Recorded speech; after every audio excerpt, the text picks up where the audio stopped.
Hi everybody, I'm here to tell you how to make a brownie. And actually there is something what we call in the industry the brownie technique.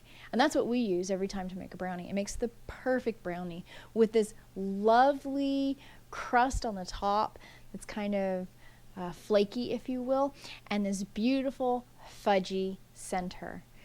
In order to do the brownie method, you do need a couple of things. You'll need a bowl to measure your ingredients with, which a lot of them I have pre-measured out for us. You'll need another bowl in which you're going to fold your items together in.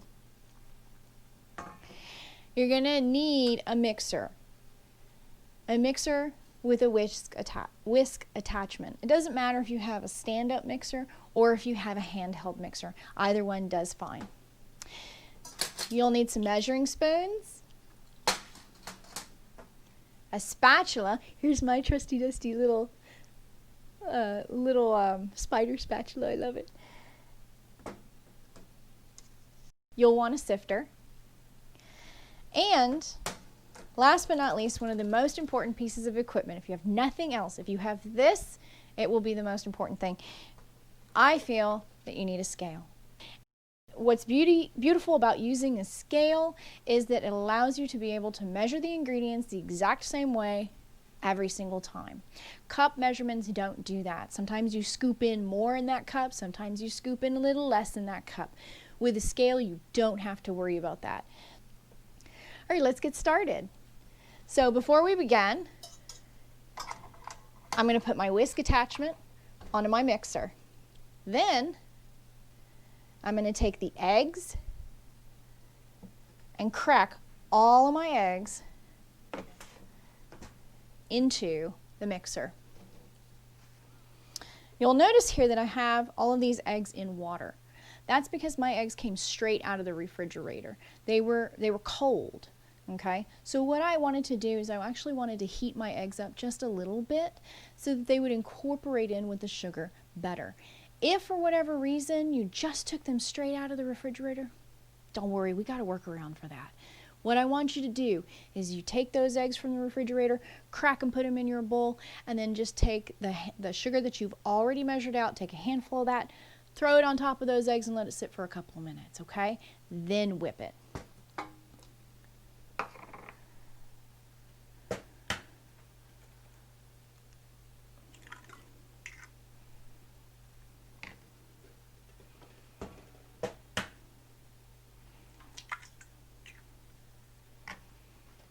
Now that I've cracked my eggs and placed them in the bowl, I'm going to show you how to measure out your sugar using a scale.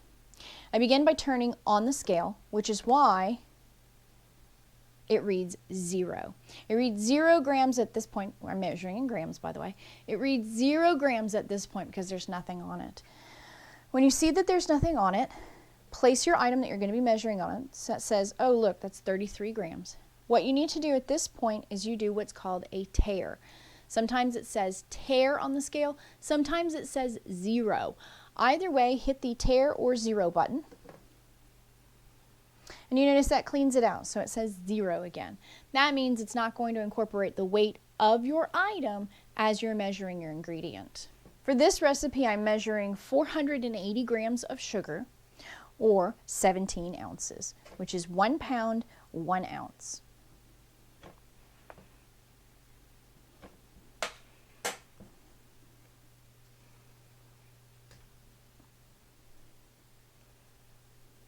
Oops, I went a little bit overboard. So what I'm going to do is I'm going to remove, there we go, 480 exactly. Now we're going to add our sugar to our eggs. I begin by adding about, quarter of that sugar.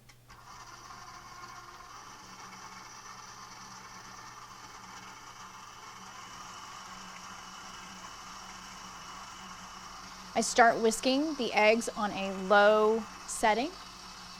And don't worry, in a minute I'll pick it back up, but I'm going to add sugar to it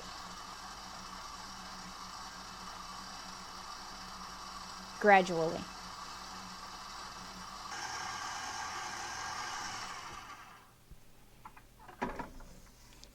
Make sure you have all that sugar that's on the sides scraped down and incorporated into your mass down here.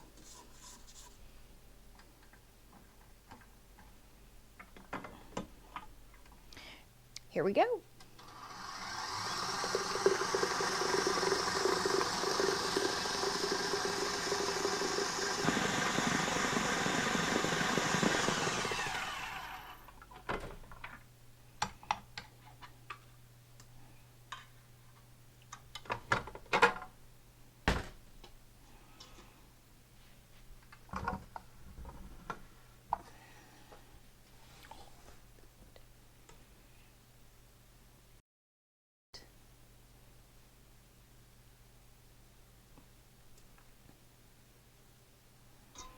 This is exactly what we were looking for. Nice and light, triple in volume, nice and fluffy. While the eggs and the sugar are whisking, I'm going to take my butter and my chocolate and I'm going to melt the two together. I'm using unsalted butter today. Salt acts as a preservative, and the amount of salt that's in there is different with each company. So it's hard to keep an idea of how much salt has been put to your overall recipe if you don't know how much has been put in the butter itself. Chocolate. This is really important. The better your chocolate is, the better your brownie is going to be. If you like a particular type of chocolate, that's the type of chocolate you should be using for your brownie. If you're not going to eat it, don't bake with it. It's that simple. This one's my favorite. It's called a fev. For brownie recipes, I always recommend you using a bar chocolate instead of a chocolate chip. Chocolate chips have a little bit more lecithin in them, and they have a tendency to hold their shape better. Bar chocolates melt a little bit more smoothly, and that's what you really need to have happen on this stage in the brownie process. If you'll notice, the butter is completely separate from the chocolate. That's okay, that's normal. All we need to do is just stir it together so it'll come into an emulsification.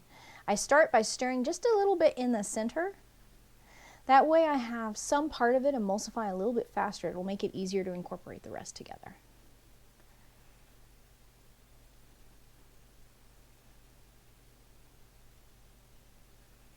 See how it's starting to come together?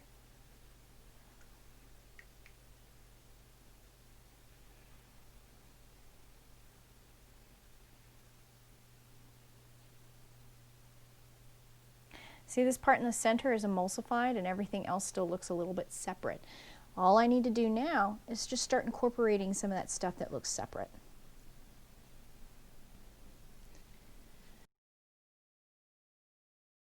So I'm going to fold my chocolate and my egg sugar mixture together, but it's very important that I put my sugar and egg mixture on top of my chocolate and butter mixture. The reason for this is we've put so much effort into aerating your eggs and your sugar that we really don't want it to flatten out.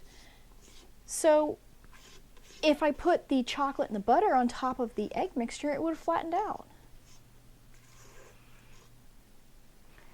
Gently fold the two together. The way to fold is you come around the edge and up through the center, around the edge of the bowl, up through the center. See how it's bringing up some of that dark chocolate from the bottom up to the surface? That's what you want to have happen when you fold.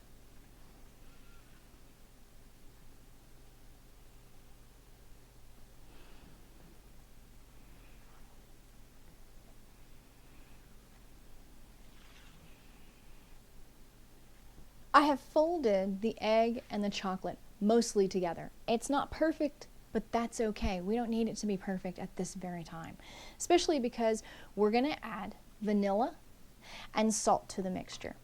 The vanilla, I'm adding about a tablespoon of vanilla, and I'm going to add it to the edge and just pour it around in a circle. And the salt is about 1 teaspoon of salt.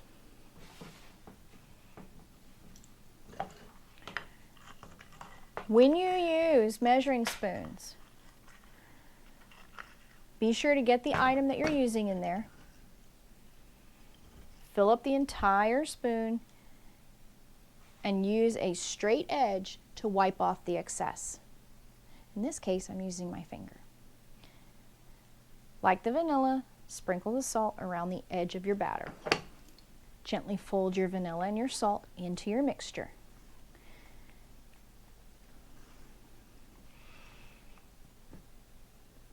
Now is I want to add in about half of my cocoa powder and half of my flour.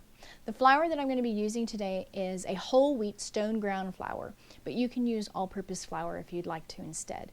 I prefer the whole wheat stone ground because I just like the flavor profile of it a little bit better.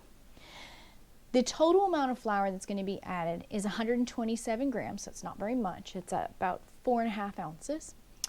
And the total amount of cocoa powder that will be added will be 97 grams, which is about 3.7 ounces. Again, I'm going to put about half of it in my sifter. And I'm going to top that off with about half the cocoa powder. All right. Gently sift the two over the top of your batter. I do this again, same reason why I wanted to add the egg on top of the chocolate and the butter, was so that it didn't deflate the eggs. That's the same exact principle that we're using right here. And just as before, we're going to fold those in.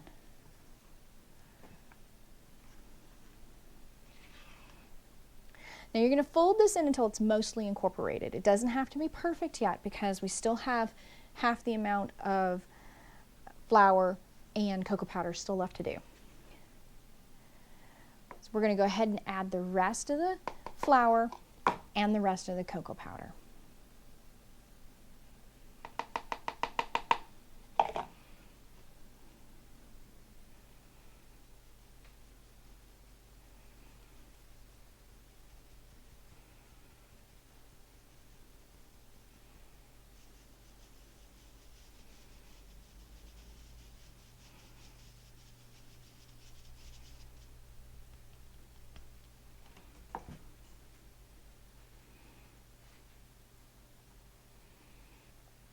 Just as before, we're going to fold this together. And as you notice, this batter is actually starting to tighten up and start to look a lot like a brownie batter. That's perfectly okay. That's completely normal. By the end of it, everything will be incorporated together and it'll be a little bit thicker of a batter.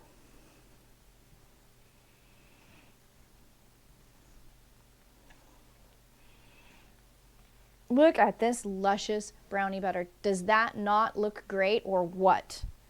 So I'm going to add some milk chocolate chips to it. You can also add nuts, you can add dried fruit. Pretty much if you can think about it, you can add it in there. Let yourself experiment and have a little bit of fun. When you add your fixins, if you will, be sure to spread them around evenly across the surface so that, as before, it doesn't flatten your batter down. And as before, fold it in.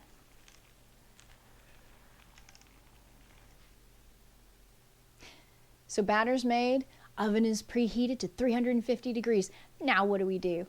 At this point, we can just take our lovely, lovely batter and bake it off. You can bake it off into multiple different things. You can bake it off in a round cake pan, in a square pan like so.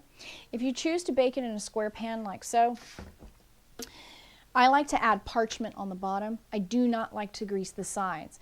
By greasing the sides, what will happen is your batter is going to fall. I don't like that. I like my batter to actually climb up the sides to give it more lift for the actual brownie itself. Like this. This will give you something to grab on. Feel free to go ahead and do this with your brownie if you would like.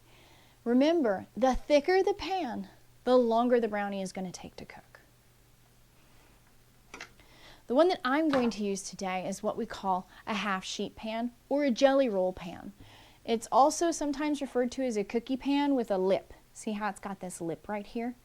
I'm going to go ahead and use this. It's a thinner top, but it makes a great brownie. And it takes a little bit less time to cook.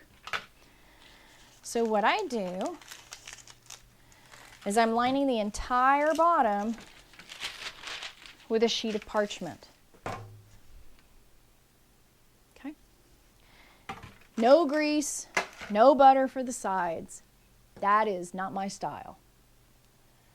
As I said before, I do that because I would like the batter to rise up on the side, to stick to the sides. So what I want to do is I'm going to go ahead and spread this. I like to use an offset spatula. If you don't have one, that's okay. Just take your spatula and move it around. Make it as even as you can. But if you have an offset spatula, that's what this is. That's going to make your life a whole lot easier. So I'm going to start by just spreading it out just a little bit, and once I spread out the batter, then I'll even it out. Now that I've put the brownie in the pan, I'm going to even it out, because right now it's kind of dipping in certain spots and it just looks like a massive earthquake. We don't want to have an earthquake brownie. There's a quick, simple way to even out your batter. This applies for cakes, this applies for brownies, and it just simply works. So what I do is I'm going to go 4 directions. I'm going to go basically in a rectangle. I'm going to go that way, come towards me, I'm going to go that way, and then I'm going to go away from me. I try to do this one time, so as few times as possible, because you don't want to sit there fussing with your brownie the entire time.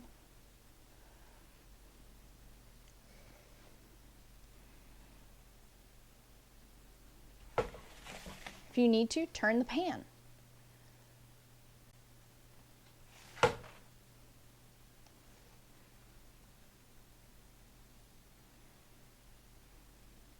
And there we have it.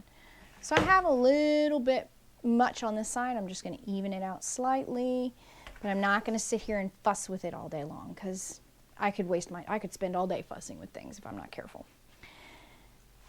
Okay, does it go to the edge? It does.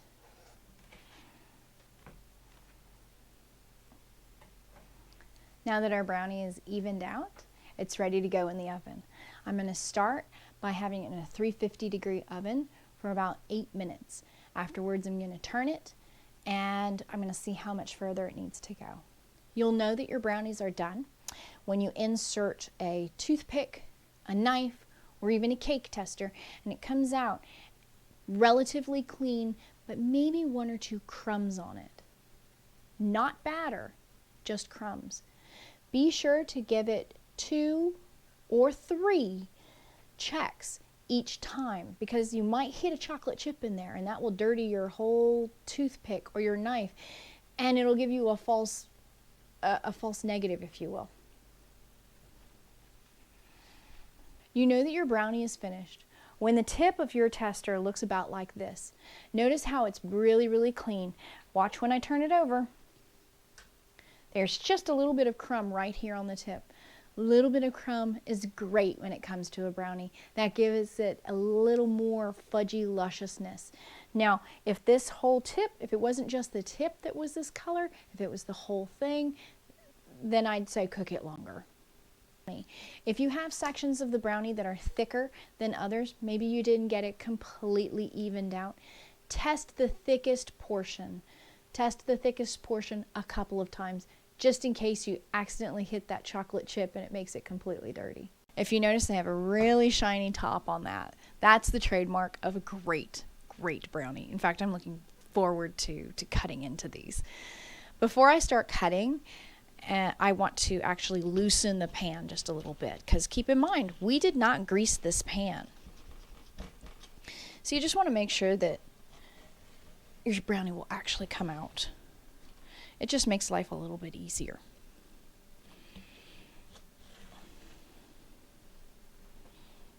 Okay.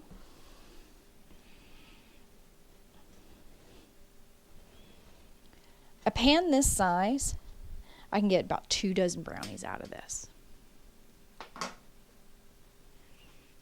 So what I've done is I've scored the brownies. As you can see, they have little marks through this. That just makes it easier for me to cut them. I used a ruler and I just measured out exactly how much I wanted each square to be. You don't have to be that meticulous if you don't want to. You want to cut them in funny shapes? Cut them in funny shapes. Nobody's gonna care. With as good as these brownies are, nobody will be bothered. So now I'm cutting these brownies, and I'm just going to cut off the first row so that everybody has a good understanding of what it looks like. Look at what's coming off on that knife. There's not very much here, but what you do see is a little bit of gooiness, which is delicious, and chocolate chip pieces here. That's what's coming off onto this knife. All right, everybody. Now it's for the reveal. Oh, I'm so excited. I'm pulling out a corner piece. Keep in mind that we have some parchment paper on the bottom here. So when I pulled it out, all I'm doing is taking it off the parchment. There we go. Came off really easy. There's a couple of chocolate chips that were left behind that maybe I'll snack on. But take a look at that. That is fudgy gorgeousness right here. I mean, you can't get more excited about a brownie than this. Look at this. It's got a nice little slight crispy crust to it. That's why it's shiny. Look at this. And then it's gooey on the inside. I mean, it doesn't get much better than this. Now let's see how it tastes.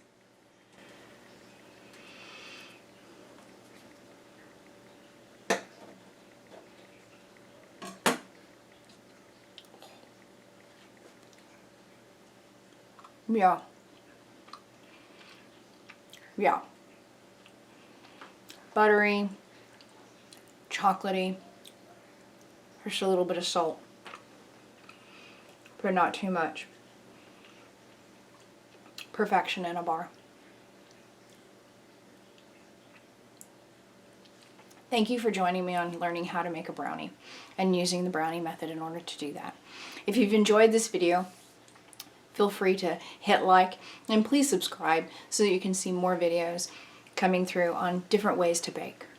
If you have any questions or any comments, feel free to add them in the questions in the comments. I will be posting the recipe also. Thank you. Cocoa Bean Monster! Rah!